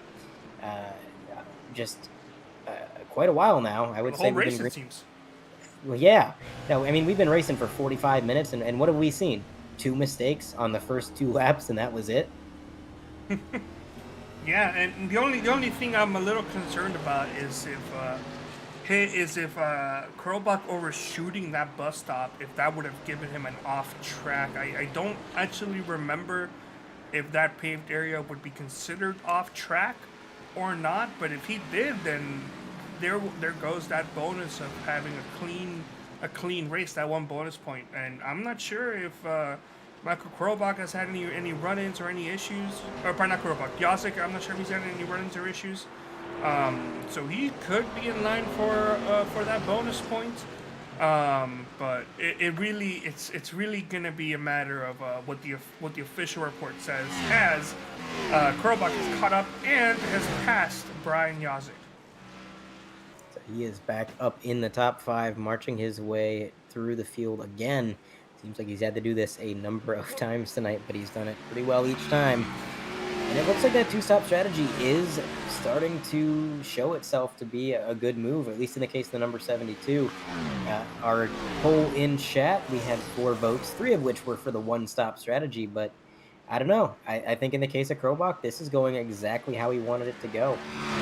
He's got a fast car, he's got around Yazik, he's not far behind Wursler. You can see as Wursler was exiting that chicane, Krobach was just about halfway through it, and so I think he's got the pace right now to actually catch up to Will Wursler and reclaim that 4th position. I don't think he's got time to get to Mahan. I think 3rd place is pretty much locked up, barring any big mistakes. But he can get back up into 4th, and yeah, not a bad night for the driver of that number 72, Michael Krobach, having a heck of a night. And I'll tell you what, the leader, Scott Eckrich, he's having a heck of a time with Will Wursler. Seems like he's been following him for quite a while. Not quite able to put him a lap down yet. Yeah, he's just been there having some fun. Of course, that means he's not going to be able to actively run 1 second faster than his competition every single lap. But I'm sure he doesn't care about that. He just cares about this perfect race he's running, and the fact that he's just having a good time, stress-free right now. During the Vila, as we mentioned, 39 seconds behind the race leader. We see Woody Mahan in 3rd place, and more than likely this will be your final lineup for the podium. It's unlikely that any of these spots will change unless something happens. Will Wursler, though, will have to hold off that 4th place against Krobach, but with the laps that Krobach is running, which is just under 1 second faster than Wursler, it seems like Wursler may end up getting passed here before this race is over. Now, the other driver that did the 2-stop strategy, it's actually 3. Oh, no, technically 2, because the 3rd one had an issue. Corey Benson, who ended up spinning on going down Pier Road. That's why he shows us going down Pier Road twice, but he's actually on the 1-stop strategy. But it's just Michael Krobach and Adam Jersky. Adam Jersky currently 10th, which is where he was before he went down Pier Road. However, it does seem he is about 14 or so seconds behind Braxton DeWeese, and they are running relatively the same lap time. Sometimes Jersky's faster, other times it's about the same. So unlikely that he's going to get past Braxton Louisian into 9th. So seems like for Adam Jersky, that 2 stops strategy didn't really fail, but it also didn't really succeed. Yeah, it just kind of evened out, it would seem, kind of right where he would have been otherwise. We got Holstein Madness in the chat. He said, any idea where Eckrich gets his speed on road courses? Seems subhuman. Legend has it that Scott Eckrich is actually a robot. He's a robot from Mars. Fuck! That's an X. Oh my goodness. Well, that's going to be a position lost and definitely an incident point gained. Cutting through the chicane, having an incident there, that was not the mistake that he needed to have, but I think right now he's still good. It's confirmed now. He's not going to get that bonus point. Yeah, definitely not getting that bonus point now, but he may not need it. I mean, like I said, right now where he's running, he should be good unless Yazik was able to get around Will Wursler and get the bonus point that the number 72 didn't. Because if it's a bonus point for a clean race, so basically to tie up the points, Yazik would have to pass Wursler. At which point, if he gets that bonus point, maybe he's in the picture. But again, all unofficial. We're not exactly sure what the tiebreaker is, so let's hope it doesn't come to that.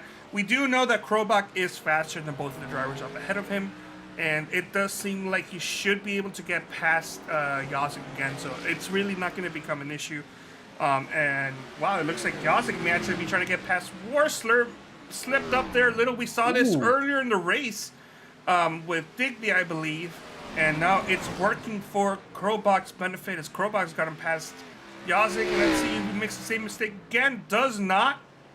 And he's going to get right on past Yazik here with 6 laps to go. Does not repeat his mistake. He learned from it, got through that chicane just fine that time, and he is closing in on Will Wursler. Like you said, pretty much it is known that he is faster right now than these two drivers, mainly just down to the tires that he has, just being a little bit fresher. So he's kind of got the advantage here, but he's had a hard time getting around this 29, and it's kind of funny because Krobach and Wursler, they seem to be fated rivals in this event. They have found their way to each other's bumpers so many times tonight, through all the pit stops, through all the sequences, after everything that's happened, and once again they find themselves battling just like they were at the beginning of this race. I mean, we were talking about these guys on lap 6 or 7 duking it out, and here we are with 6 to go. These drivers trying to trade off positions, but 72 a little bit loose coming out of that corner. That was able to give Wursler some breathing room, although for how long we don't know, because coming through this chicane, that 72 is probably going to sail it in there deep. There we go. He's going to just peek to the inside, turn in early, and he does close that gap so much. Just so fast through that chicane, and carries a lot of speed coming out. But I'll tell you what, Will Wursler, he's a really good defensive driver, and it seems like it doesn't matter what kind of track he's on. He's good at playing defense on the intermediate, mile and a halves. He's good at the short tracks, good at the 2-milers, and apparently really good at playing defense on road courses. He tends to make that car 10 lanes wide, and it kind of makes it hard for anybody to get around him, and that's definitely a good quality to have, because racing is not all about making overtakes. It's not all about going as fast as humanly possible. Sometimes there is going to be drivers behind you that maybe have a little bit of a better car, or they're a little bit faster, but if you can run your lines right and you can force them to race their race in a certain way, well, you're going to keep your position, even if you're a little bit slower. So great attribute to have, and Wursler knocks it out of the park every time. But man, tall order to play some defense against the 72, because he's not relenting. These guys have been battling for lap after lap, and no matter what happens, no matter how many times that 72 makes a bobble and falls back, he climbs right back up the ladder, gets back to that bumper.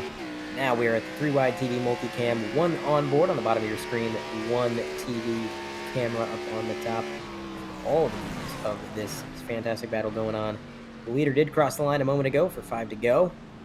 Johnny Avila, second place, 41 seconds back. Just a quick update there. But again, the big battle on track between the 72 and the 29. Here he goes. Michael Krobach to the bottom through ovals 3 and 4, carrying so much momentum out of that chicane. He's going to get clear of Wursler, and I think that's all she wrote. Yeah, if you would have told me that since lap 5, Will Wursler would have been holding off Michael Krobach and Brian Yazik throughout the whole race until 5 to go, I would have not believed you. But he has done a fantastic job of holding on to that position and pretty much being a thorn in the butts of Krobach and Yazik throughout this whole race, even though it's honestly not that serious. But wow, what a great job Wursler has done. I'm sure Nikki's proud. Nikki, the real team owner of Will Wursler Racing, she's out there watching and proud with the driver tonight. Not going to fire him. Absolutely, and at this point, it is only the top 3 that are on the lead lap, and even Woody Mahan is within 10 seconds of going a lap down, although that shouldn't happen with the lap times they're running before the end of this event. So we should see the top 3 remain on the lead lap. Man, that's always crazy to me. Whenever you see this much separation, whenever you see a handful of drivers just go out and dominate like they are. Top of your screen, 3-wide TV multicam, that's on board with Will Wursler. He is currently trying to run down the car who just passed him, Michael Krobach in that 72. And man, again, I love that shot coming through the chicane. You can see just how unsettled those cars get, how much of a handful these drivers have cranking on them steering wheels.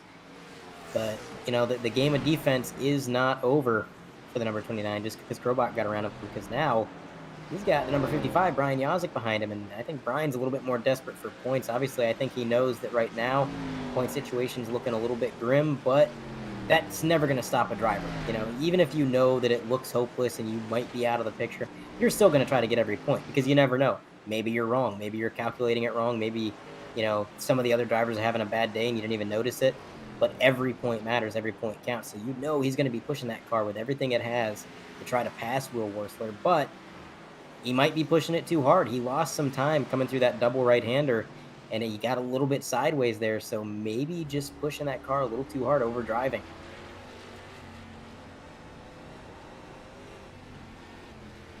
And Will Wursler doing an incredible job again. Just now that he's apparently let Krobach ride on by, according to Nikki, still holding on to his blocking abilities and not letting Yazik go by. And Yazik right now currently, let's see, 1, 2, 3, 4 spots ahead of Adam Jersky. Not sure if Jersky has gone off track and gotten an X or anything at this point. Here, let me take a look and see if I can filter some of these events here. But, you know, if Jersky can't get that bonus point and Yazik can, it could be Yazik clinching into that final spot at the cutoff.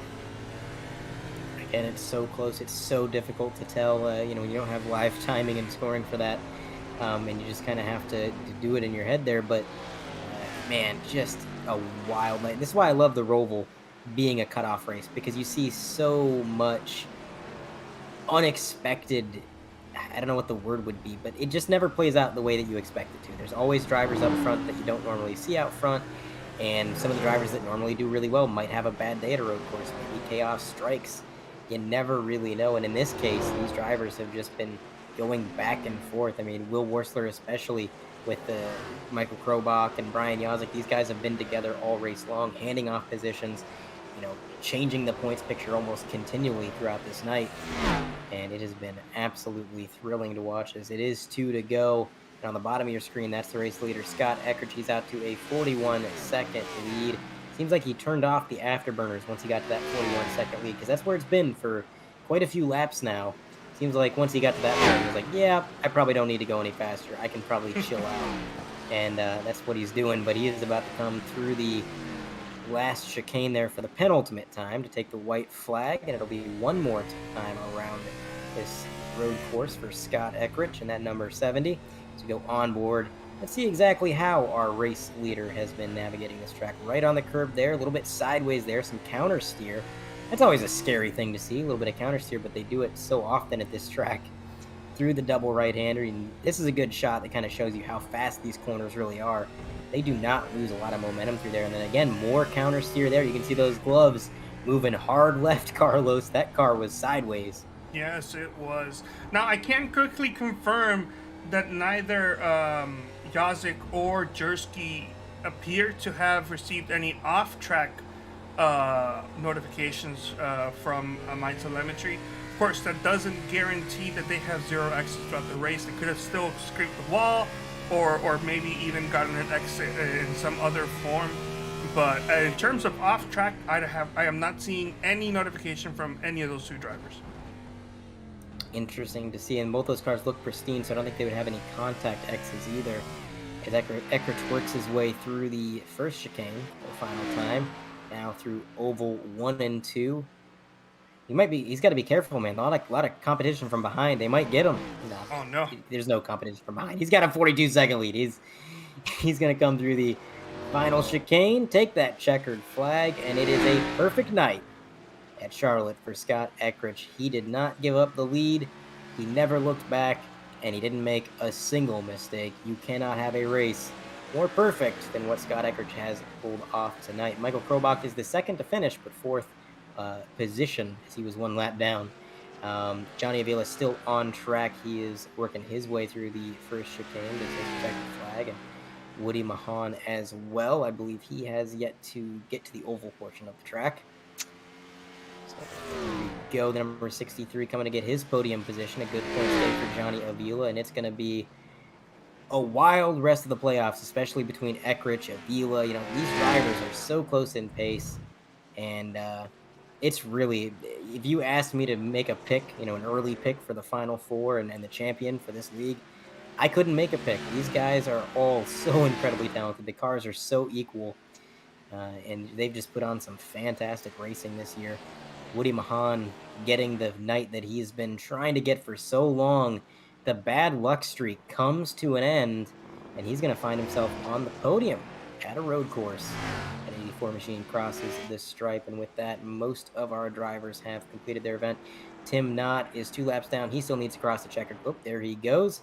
And with that, the only drivers who have not crossed are out of the race. So that is the event over. Pretty soon we're going to try and get our top 3 in the booth, have a word with them, see what they think about the race and what their thoughts are and how they feel going forward into the next round of 8 in the playoffs here. But man, Carlos, what a perfect night it was for that number 70. Perfect night indeed, and it seems like they're going to be using that engine there for the next road race. It seems like they're saving that perfect engine for it. So no burnout from Scott Eckrich tonight, and it looks like we're going to have Andre go through and interview the top 3 drivers. Going to go take care of some of the back end stuff, and well, it was a pleasure working with you, Andre, tonight. Thank you so much for being here, and we'll see how you finish off tonight's race.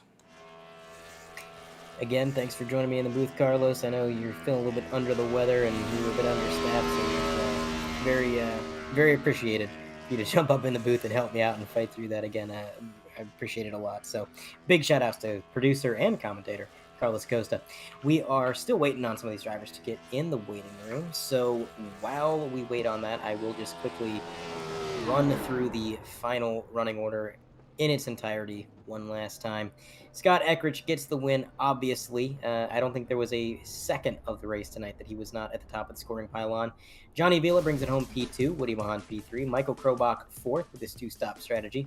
Will Wursler snags a top 5, Brian Yazik P6, AJ Digby 7th, Tyler Seville 8th, Braxton DeWeese 9th, running out your top 10, where he was most of the night, Adam Jersky in that number 69 machine. Looking further back, you've got Alan Young, John Eckert, Tim Knott, Corey Benton 5 laps down after that incident where he damaged the rear end, getting it into that Armco barrier. Not a bad recovery, and definitely I can respect keeping it out on the track and fighting through the damaged car. Grant Brown behind him, P15, Mark Myers, P16, Thomas George, P17. Greg Evans pulled it off 2 laps in. Didn't like the way the car handled, knew that he had the points that he needed to move on to the round of 8. Said, yep, I'm just going to park it. He's going to bring it home P18. And Troy Haight did not grid for the event, so he's going to finish P19. That is your final running order, and it looks like we still don't have drivers in the... Oh, okay, we've got... No, we still don't have any drivers in the waiting room. We will take a short intermission, and when we have these drivers ready for interview, we will come back to conclude our post-race coverage.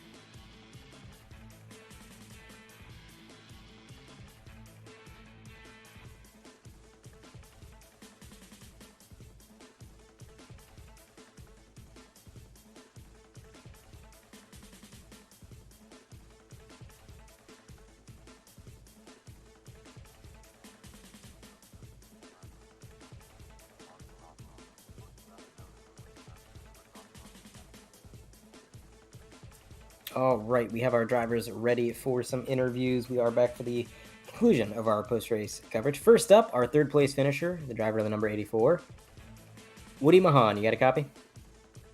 Yeah, go ahead. Woody, it was a heck of a night. Up in the booth, we've been watching you these last few weeks, and I think the general consensus was your day was coming. We were just waiting for you to have that great run. You've been turning some great laps, putting together good runs, but it seemed like you had a bit of a rash of bad luck. Now that bad luck streak's over, you find yourself on the podium, and you're carrying some momentum going forward. Well, to say I have a rash of bad luck, I would say the whole entire year's been a pretty rough day. It was nice. The car was clean. I made one on-track pass, and I was pretty much alone the rest of the race. But it's nice to finish a race. To be honest with you, it's just nice to finish. Absolutely, and it's such a tough track. I mean, it's one thing to have a good day at any other track, but to say that you did so well at a track like the Charlotte Roval, just absolutely impressive, and that's definitely something to hang your hat on.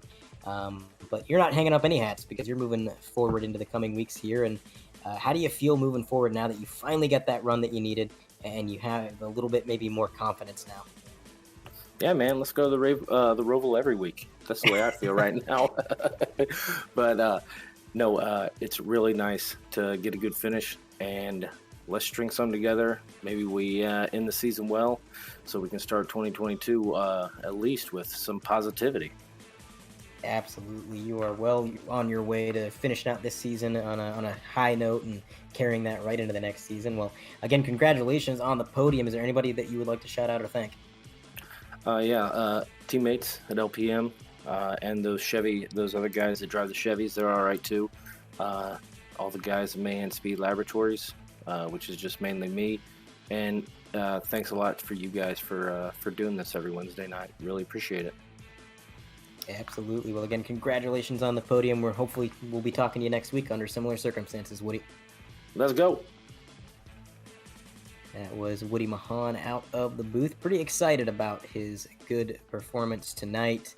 Like he said, it's not just really a rash of bad luck. He's kind of had a bad luck season. But right now, tonight, he was able to overcome that and string together the performance that I think we all kind of knew he was capable of. And that's awesome to see. So hopefully he carries that forward. We're just waiting on our second place finisher. He's not quite in the waiting room yet, it would appear. But once he does get up here, we'll have a word with Johnny Avila, who had a really good run tonight.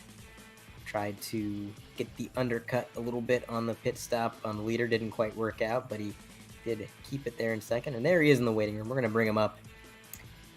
Johnny Avila, you get a copy? I hear ya. Johnny, it was one heck of a night. You ran second for pretty much the majority of it. You had one fast car out there, and going into this race, the points picture looked for you was pretty good. I mean, you were kind of pretty much set in points. Didn't have to go out there and have a great run, but you did anyways. How was the car out there tonight, man? It felt good. On the long runs, the front tires kind of went away. So when I short pitted, I decided to try and take it easy. But yeah, it was a pretty good night. Absolutely. Now, you mentioned you short pitted, and there was a lot of different strategies tonight. A lot of drivers had different philosophies on what to do. What was the thought behind short pitting? Was there a rhyme to the reason, or was it just kind of it felt right? I was kind of hoping that Scott would go long, and then maybe through the pit cycle, I could kind of be somewhere near him just to try and fight him, because he was just gone. So I was just trying anything I could to catch him. Makes sense. I mean, sometimes you just got to try something, and again, it worked out for a little bit there. And again, just a great run all night long, even outside of the strategy. But again, your points picture is looking pretty good going forward. You're in the round of 8, and how do you feel going into these coming rounds? I mean, what's your outlook here? I feel pretty good about some of the tracks coming up. I got to just keep on putting in the work and make sure I have clean races so I can advance to the next round. Absolutely. Being fast is one thing, but keeping the car clean is very important. You are absolutely right there. Well, congratulations on the second place finish. And is there anybody that you would like to thank or shout out? I'd just like to thank everybody that puts this league together, you guys up in the booth, as always, and my sponsors. I got Willoughby and Lakeside Automotive. They've been a great help this year.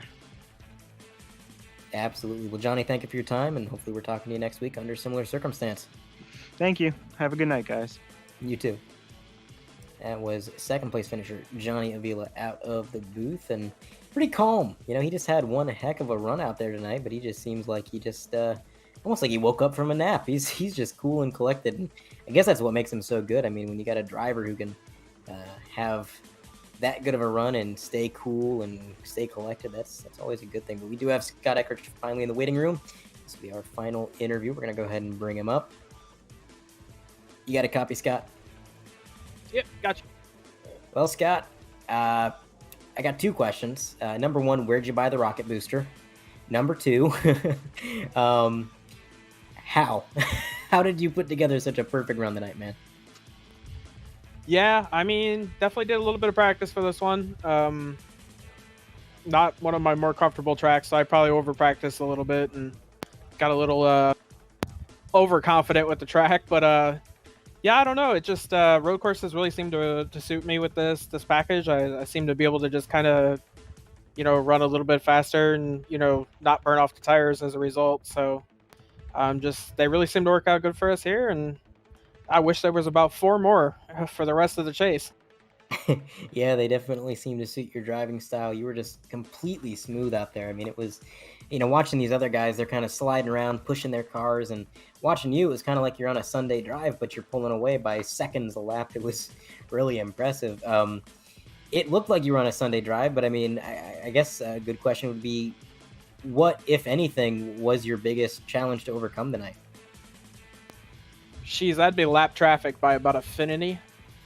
There was a lot of people in varying situations in the points that did not want to be passed regardless of how many laps they were down. So that was interesting, trying to keep a clean race for those bonus points. So just trying to be smart and trying to pick them where we can and not put ourselves in lose a point going into the next round, because they're super valuable. I mean, look at the cutoff for this round. I mean, it's you never know where that 1 point is going to help you in this championship.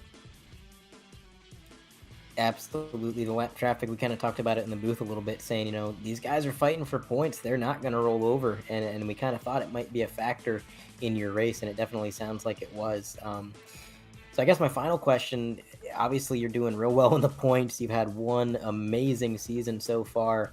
What do you do to make sure that you cap off this season the way that it's gone so far and you just keep this momentum going? Yeah, it's gonna be tough. Got some mix of some good and real bad for me coming up here. Talladega is a big old yikes for me. I think it's been a couple years since I've finished a plate race, so that's not looking forward to that. Hoping we can, hopefully we can put a solid run together or grab a W here at or Vegas or Bristol here and not really have to worry about it as much. That would that would be nice. I would have to say Talladega is going to be a big yikes for a lot of drivers. It's always a wild card, kind of a lottery. You never know who's going to come out on top, who's going to have a bad day. That'll be one interesting race, and like you said, sometimes when you're looking at the playoffs, the strategy is just to make sure that you don't have to worry about Talladega. So we wish you good luck with that, and again, just congratulations on the amazing win tonight. Just flawless performance. Anybody that you'd like to shout out or thank for it? Yeah, just all the Graafix LC Motorsports guys, LPM obviously for the practice sessions, and you guys up there for putting these broadcasts on for us every week. All right, well, Scott, again, congratulations on the win, and thanks for your time. Thank you, guys. And that is going to do it for our post-race coverage. That is Scott Eckrich out of the booth.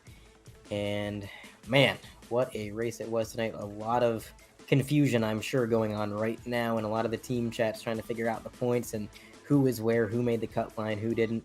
But those points will be posted relatively quickly, I would imagine, and these drivers and spectators alike can get a feel for where we're at next week in terms of points. That is going to do it. I'm Andre Grambush, and joined alongside Carlos Acosta, commentator and producer, doing double duty tonight.